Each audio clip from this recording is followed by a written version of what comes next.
Welcome to the NDIS Property Australia podcast. Before starting this episode, we need to provide a general disclaimer. Information contained in this podcast is general in nature only. It does not take into account the objectives, financial situation, or needs of any particular person. You need to consider your financial situation and needs before making any decisions based on the information in this podcast. And you should consider seeking independent and professional advice for your personal circumstances. All right, let's begin. Hello, everybody. We're here again with a special guest speaker from Perth, Western Australia, and Dr. Angad Singh from Sedana Constructions, backed by popular demand. He keeps on asking me, how good was the last podcast? And I just say it's pretty good. I can't give too much information. But Angad, welcome back, mate. Thank you very much. Thanks for having me, man. It's a pleasure. I know we have a bit of a tight window here for you to come on for 30, 40 minutes just before you head off to a provider meeting. So what's that provider meeting about next after you? We actually have an ongoing process with our providers, both our SEAL providers and our SDA providers, where we basically catch up every month. We talk about every project that we have ongoing. Plus, that's our opportunity to get some dedicated time to review any opportunities or just get some general market feedback. It's changing so quickly at the moment, right? They're implementing new systems, new processes. We want to see how they're going. Team members are turning over. We want to understand how their business is operating. It's just a really good meeting just to touch base once a month. Yeah. That's great. Well, today's topic, Angad, is improved livability. Since we last spoke online, our last podcast with you, we've really focused on the market demand of Perth. Mm-hmm. And today's topic is improved livability. We're going to talk about what it is, how you are adapting to the feedback from your providers about IL rather than HPS, and what's the secret to moving forwards with your business in this new style of design and the land lot sizes and all that kind of stuff. So to begin with, mate, can you give us a feedback on the data or demand from your providers with IL as information? Yeah. Look, well, let's start there, I guess. So in these monthly meetings, we are getting the most up-to-date information, not just regarding the high-level NDIA information, but also what they're seeing on the ground and what they're seeing coming through their particular business, which might not be representative of the broader market at all. And so when we presented the project that you and I are currently working on, the two houses there, when we originally presented that project to them, that was with a specification in mind for high physical support or fully accessible. And the feedback that we received from them is that they are getting people that are approved for improved livability funding coming out of their ears. And the unfortunate thing is that these people who have the approvals in place and need the accommodation have absolutely nowhere to go. They also noted that of the 20 other developers that they're working with, they have none that are producing new improved livability stock. So they really wanted us to provide that stock for them because they have the participants that need that accommodation. And that's kind of how it started. Yeah. So those other 20 odd developers they're talking to, are they all producing HPS? In the main, yes. As houses or units? Both. You see, when you check the spreadsheets, right, and if all you cared about was the SDA income calculator that's provided to you from the NDIA, then you look at what produces the most income and that's what you produce. And that is high physical support and single participant and that kind of thing. But the reality is these don't produce any income unless they're full. And ultimately it's our job to provide accommodation for the people, So that's what's happening. People are just not realizing who's actually out there that needs accommodation. Correct. So you and I just had a catch up with Grace in our office here just then. Yes. And she was just telling us that this client of hers wants HPS no matter what. Yes. Even though she tried to explain it's probably not the way to go. Yep. We should consider a lower risk approach for his SDA investment. He's like, no, I want HPS. I want HPS. That's all I want. Yep. As a business, as a builder, if you had a customer who comes along like that to you and they made those demands, Mm-hmm. how do you respond or react to that kind of request? Yeah, look, ultimately we're builders. We are not in the business of providing consultancy or advice to developers who have a vision or a dream about what they would like to do. I think in that situation, we would obviously share our experience. If the client formed a different view and they insisted upon an approach that they wanted to do, then we would build what they asked for. Now, remember what you and I spoke about in our last podcast, and that is the vetting process from the provider also happens in the background as well. Yeah, sure. So that's not to say that. So maybe let's make this a bit more clear. When I come to you with a project, that is a project that has been through a series of filters that are both with us and the provider. By the time you see a project that we are looking at, remember the SDA providers already had a look at it. They've already done some quick checks on what they think the demand's likely to be, where their other accommodation is. And the SEAL providers already started having a look at how they would provide care in that location, whether it's convenient, efficient for them and all this. That's you and me, that's our starting point. And that one there is a provider-led opportunity. Yes. Yeah. Now, this one here in this example, this client coming along, Yep. whether he wants this type of product or has a block of land, it is called a investor-led opportunity, which means the risk or the onus or the burden is on him to do his own research, find his own resources, consult to his own providers, find his own tenants or participants. Yes. And he will live or die by that transaction. Exactly right. It's his call, no one else's. Yes. Yeah. And obviously we might think he's making a mistake, but maybe he's got some information that we don't have, or maybe he's got a different provider than we have who wants that type of accommodation. So that's really up to the investor to make that call ultimately. Yes. So back to improvability. Yes. Let's talk about this Kelmscott project here. Yes. So do you want to explain to our listeners the size of the block, the size of the house, the concept here of what this unique design? Obviously, you and I are looking at the design right now, which we can understand it, but it's hard for our listeners to understand. But can you explain what's gone on to create this fantastic and wonderful design here? Yeah, sure. Well, look, let's start with the location. So we noticed that in this particular area, which is an infill location, very well located, close to public transport, shops, all of the things that we usually look for. And if anyone of your listeners is curious about that, they can revisit the previous podcast to get a sense of that. Ticked that box. We put it in front of our providers. It ticked that box as well. And what we have is essentially two 493 square meter blocks in Kelmscott. And we've now completed the concept designs for those properties. The design intent for these is really to create an outstanding, independent living opportunity for people of the improved livability category. So if you're looking at the floor plan now, you can see that we have large functional living areas and kitchens and dining rooms and a very large outdoor area, which is kind of, I think necessary for all great SDA developments.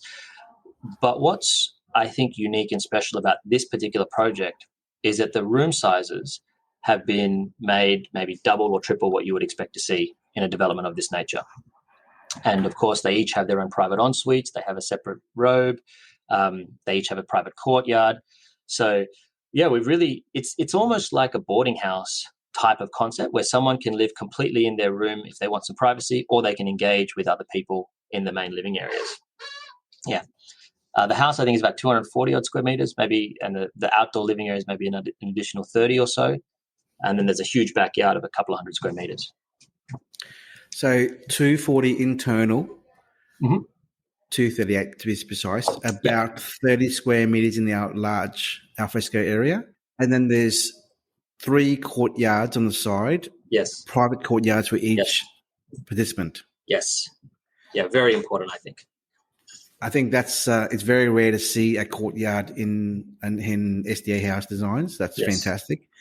But then also we have extra large bedrooms as well, which is very rare to see in a improved livability house. Yes. So you had a fantastic idea, which is now deleted, which was the kitchenette. Yes. Tell us your thoughts about the whole kitchenette and why it's removed and all that kind of stuff. Yeah, look, we've got quite a bit of experience in the shared accommodation space. So HMOs or boarding houses, if whatever you call it. And in those, it's highly desirable for individuals to have their own kitchenette, at least in our experience. So we took that idea from that concept. When we ran it past our SIL providers, they told us it's a silly idea for this type of thing. So it wasn't my idea to take them out. It was the feedback provided by our SIL and SDA providers, and their rationale was basically that it's quite unlikely that they're going to have the need for their own kitchenette.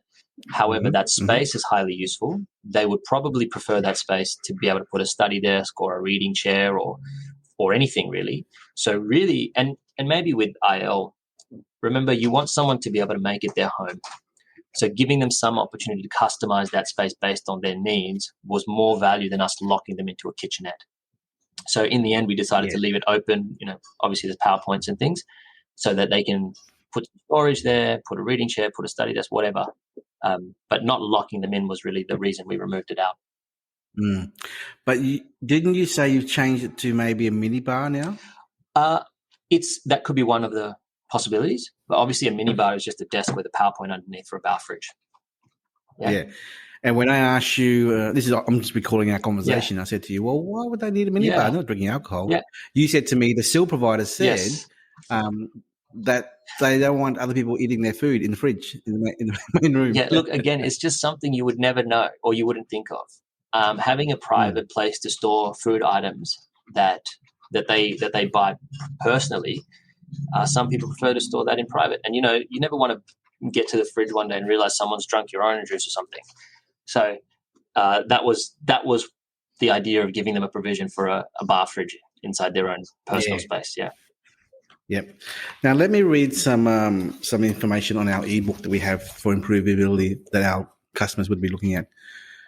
Let me read this. As for all SDAs, improvability design has its own design principles that builders must adhere to as per the NDIS Specialist Disability Accommodation Design Standard. The design features of an improvability home include the following: meet the Livable Housing Australia silver level, luminance contrasts, improved wayfinding, lines of sight, light-based doorbells and fire alarms, hearing loops, hearing augmentation, labelling, use of contextual cues, increased lines of sight, consistency and location of fixtures and fittings, and reduced lighting levels.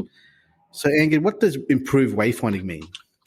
Improved wayfinding. So I think that reflects probably some combination of the contrasting requirements of the SDA house and the ability for someone to kind of navigate through without getting stuck or getting lost. And speaking of design and everything, we spoke with Grace earlier, and she said that she prefers architects who work with less wasted space, and then your team of architects have that experience, don't they? Yes. Well, it's in our blood, I guess. We when you're used to doing infill development lots, space comes at a premium, and it's not because it costs money to build. It's because every square meter is taking away from somewhere else that you could have put that square meter. So you are always confined and constrained by space. So we look at, everyone looks at cost per square meter. We have an internal value per square meter metric that we kind of look at, if that makes sense. We try to eliminate all the low value areas wherever we can. Yeah, I think if you work with that kind of mindset, plus in infill areas as you currently do, and not wasting space and maximizing the land itself, you can really achieve a higher level of design, which suits the comfort levels of the participants. Because in Queensland, the most likely scenario is 50% of the land space is the buildable area. So if you're 400 square meter block, you're only allowed 200 square meters, unless there's council lenience on the size of the smaller lot designs, where 300 square meters you're allowed to build more on it. So you were saying to me earlier that with this kind of design, of this IL design you have here, you could probably look at 350, 300, low 300 square meter lot sizes to fit this design of couldn't you? Yeah, well, we would, again, this particular design has been based for this particular block and this particular solar orientation and this particular set of circumstances. But I guess what we've learned is that a 300 odd square meter block could probably accommodate a really great improved livability house. And maybe we drop a participant. We do 2+1 instead of 3+1. And and I guess what it shows is that the locations that we can then target shift as well. So at the end of the day, we have to create something that people want to live in first and foremost. And so when we realize, we learn something like that, and we realize there's a whole bunch of locations where we will find those block sizes, gets us very excited that we can do a lot more of these. I think the great thing with the design you've made here is it could be a perfect small home as a resale value in the future as well. And I think large bedroom sizes, courtyards, large living spaces, big alfresco area. It's maximized the actual land size from a builder's perspective to produce a product which is outstanding from a SDA point of view. I think I love it. It's wonderful. And I hope we do more of these around Perth. But then also in the event that an investor cannot fill this house up with participants, it can still be rented at a good rental figure from a return point of view as a normal brand new family home to a young family. Yeah, or even better. We have room by room property management companies who we have built for before. They would take this in a heartbeat. In fact, You call that room sharing, is that right? We call it HMOs, so houses of multiple occupants. I think in other states they're called boarding houses or shared houses or some version of it. In Victoria it's shared housing. In Queensland it's called co-living. Yeah, co-living is another word for it. So we've just recently finished, and then again, those types of properties suit different locations and things like that. So we've just finished 2 6-bedroom, 6-bathroom townhouses for co-living, and they're renting out for $2,000 per week each. Yeah. Wow, so there is, I think, if someone could not fill this with improved livability, they could easily find people in a shared housing type of configuration. And if that fails, then they still have the traditional housing, which would work as well for this design. So what would be the rough estimated rental return in shared housing for this design in the Kelmscott area? My gut feel, it would be around $250 per room, something like that, per week. Times 4 rooms? Yeah. Yep, $1,000 a week, yeah. So slightly lower than what you would get with improved livability, but not that far off. But still higher than an average house family rental. Significantly higher than an average house. Yes.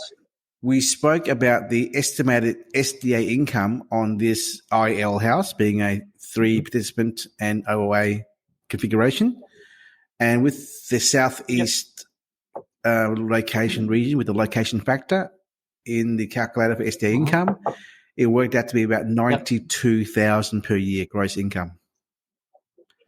Now, with the 5.1% inflation figure last month by the federal government announcement, and also the pending price guide changes, repricing of the SDA incomes, we'll probably see this IL house going up to about $100,000 or more for a 3-participant IL categories.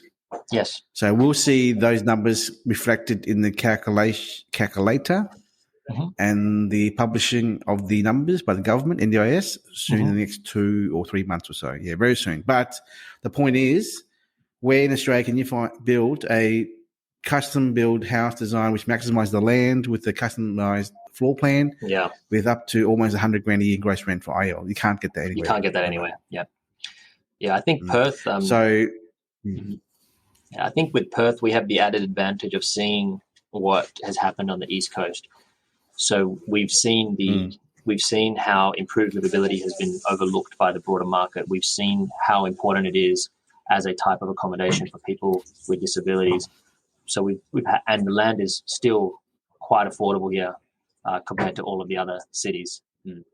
There are in Perth at the moment only 50 SDA dwellings in Perth. In Perth, yeah. Yeah. And they would mostly be legacy homes and group homes from the old era? Yeah. Because you've spoken to the seal providers in those areas that you're talking about, and they said there's nothing, is there? Not for improved livability. And there's nothing for improved livability both on the ground or in the pipeline. That's what's concerning for them.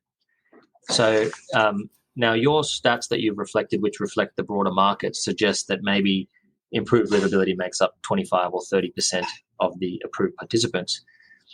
But our experience is, or the seal providers are telling me that probably something like 70% of their participants are improved livability. And yes, that's correct. Yes. And the developers that they're getting, almost 100% of the developers are building high physical support. So correct. Yeah. So the 50 houses that I think you're referring to, does that include Mandurah as well? Or is that outside of Mandurah?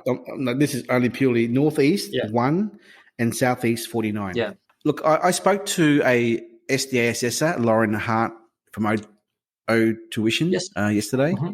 She's a Perth assessor. Yes. She's an OT by trade and she has an OT staff. Yeah, I know Lauren. And O Tuition is her business. Yeah, and she said to me there's massive demand for IEL and Robust in the Perth market. Tremendous. I think there's massive demand for IEL and Robust throughout Australia. It's just that for whatever reason, investors and developers are missing it. So we urge our listeners to really do the homework and consult the right people. And don't be misled by people who say HPS is the way to go, it's the best returns. Because out there, what we're seeing at the moment around Australia is there are a lot of potential oversupply areas, and we're coming across investors who are coming to us with empty houses of HPS for sure. But look, what's your long-term or short-term goal for the next few months? Mm-hmm. Given our endorsement here and your agreement. Yep. That IEL is the way to go after your discussions with your providers. Mm-hmm. What is your goal for rolling out IELs for the rest of the year? Look, we will continue that conversation with our SIL and SDA providers, and we'll continue being responsive to the feedback that we're given by them, both from a type of house perspective. So whether that means both from a design category perspective, I should say, plus also some of the more detailed nuances about the specific home. So if they're seeing things like, we really love this independent courtyard type of style, or maybe they don't want to have 3 participants, maybe they want to have 2, or maybe they don't want a double carport, maybe they want 1. I guess we'll continue to respond to what our SEAL providers and SDA providers are telling us, and continue to deliver highly sought after property in those locations for participants. Yes. So I really hope that you guys and your team can start considering Robust. Yes, we will. As a type of design to roll out in the coming few months in your business, because if we can get you to work on sourcing land lots and areas that are of interest for the providers, then we'll certainly educate on our end the investors to better understand that a low risk approach is probably the way to go in a hot market like we are seeing around Australia at the moment, particularly with potential decrease of land of housing prices in the coming year or so due to the market cooling off. Yeah. On that robust note, so just to give you an update after your feedback, which has been super helpful as well, I should add, in guiding us down this path and where to look, and giving us not only the SDA and SIL provider stuff, but also feedback from the market and investors. I agree with you that robust is crucial and also overlooked. And our team, so we've currently engaged with a few of the biggest suppliers who provide fixtures and finishings, like Hafele and a couple of others. Mm-hmm. And we are currently in the process of building out our specification for those types of products. And I suspect by the end of this month, we will have some robust product ready to go as well. So thank you for encouraging us down that path. Yeah. Good to hear. Well, now I think we're good to go now. You got to rush off to your next meeting with the providers, and we'll wrap up this podcast. If there's any questions anyone has about the Perth market or the kind of products that we're working with Sandata Constructions in Perth about, please send us an email at info@ndes.property. If you like this podcast today, please share it with other friends and family that you think could benefit from listening to what we do. And if you have a question or two about NDIS itself, I'm sure between myself and Angad and our teams around us that we can definitely answer what you need to know about any SDA queries as well. So any final words from yourself, Angad? No, I just wanted to say thanks again for having us and looking forward to doing more improved livability stuff with you, man. Yeah, there is. By the way, there is a expo coming up, I think, in Perth. Or is it SDA conference? Do you remember what I sent you? I think it was a conference from the Access Institution. I'll have to look at it again. Yeah, I'll locate it and put it on the episode description below. But anyway, thank you so much for your time, Angad. We'll talk to you soon. Buddy. Take it easy. Ciao. Bye-bye. We hope you enjoyed this episode. Please make sure that you are subscribed and following us so that you can keep in the loop with all of our upcoming episodes. We would really appreciate it if you could leave us a 5-star rating, a written review, and to share this episode with those that can benefit. Until next time, catch you on the next episode.